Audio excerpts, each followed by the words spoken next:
Hi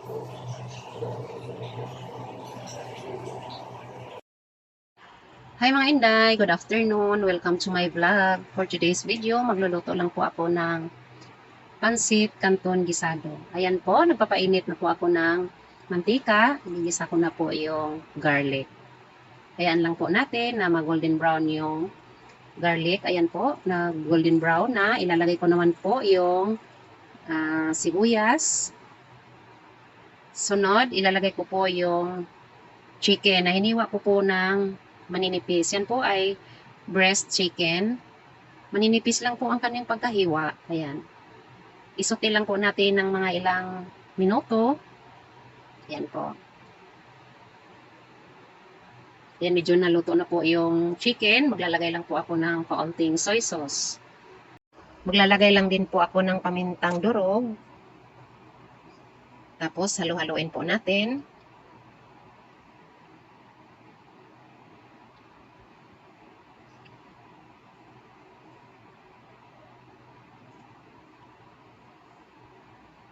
Takpan muna natin ng mga ilang minuto. After 2 minutes po, ayan na po, medyo luto na po yung chicken.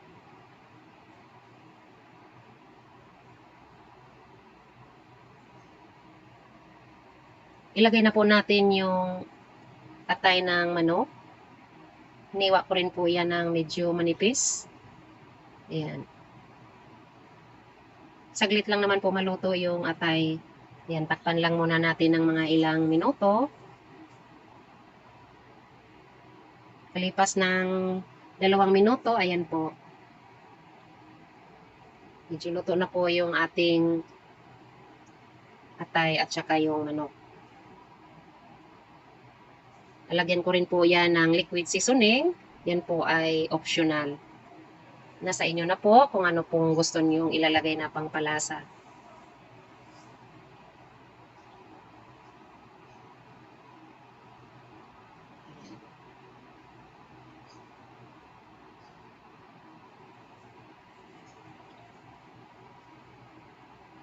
Ayan, luto na po yan.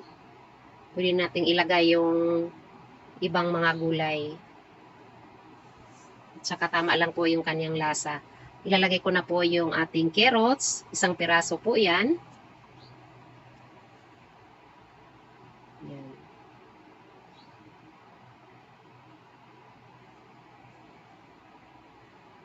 Isusunod ko naman po paglagay yung Baguio beans. Yan po, saglit lang naman po maluto yan. Maganda po sa gulay kung half cook lang po ang pagkaluto niya. Para nandyan pa rin yung sustansya. Saglit lang naman po maluto yan. Susunod ko naman po yung red bell pepper. Para mas lalong bumango yung ating pansit canton gisado. Ayan po. Next, takpan muna natin. Ayan po, medyo luto na po yung ating gulay. Susunod naman natin paglagay yung repolyo. Ayan, napakabango na po niyan.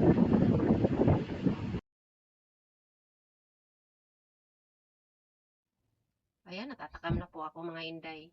Ang sarap po nito kainin pagka medyo mainit-init pa. Yung bagong luto, gustong gusto ko yan kainin. Parang kung papakin mo lang, napakasarap niyan. Ayan, maya-maya konti, pwede na nating hanguin yung mga gulay. Ayan, ilipat muna natin sa lagayan yung sahog.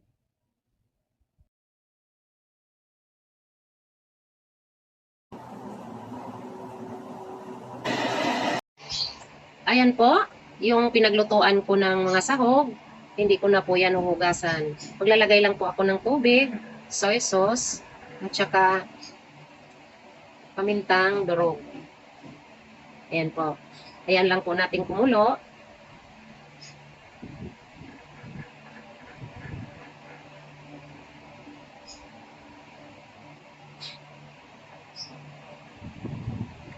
At syempre po, pangpalasa, maglalagay po ako ng chicken cubes. Ayan po. Takpan lang po muna natin ng mga ilang minuto. Ayan, kulong-kulo na po. Pwede na nating ilagay yung pansit canton. Yan, ilalagay na po natin yung pansit canton. Ito po ay tinatansya ko lang po yung sabaw. Pero sa tingin ko kasi madalas po akong nagluluto ng pansit canton, tansyado ko na po yung tubig. Bali tamang-tama lang po yung tubig nito. Napakadali lang po lutuin. Yan, yung sabaw na yan, uubos din yan mamaya. Malakas po sumipsip ng sabaw yung canton, kaya maya-maya po, mauubos din po yung sabaw niyan. Ayan. Tama lang po yan.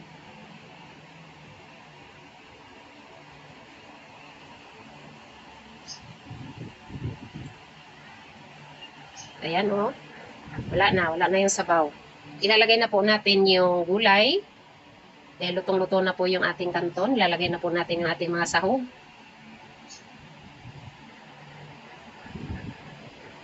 Halo-haloin lang po natin. Napakasarap po nito. Napakabango. Ang sarap nito, lalo na pag medyo mainit-init pa. Tapos, kainin mo. Naku, napakasarap po nito. Ako gusto ko to ipalaman sa yung festive bread. Yan, gusto ko yan ipalaman. Ayan po, pwede na po natin yan hanguin na. Ayan, luto na po ang ating pansit canton gisado. Ayan po, luto na po yung ating pansit canton gisado. Kung nagustuhan ninyo ang ating video, paki-subscribe lamang po, like and share, at pakipindot na rin po ang notification bell para ma-notify po kayo kapag may bago akong upload na video. Yun lamang po, maraming salamat. Bye! God bless!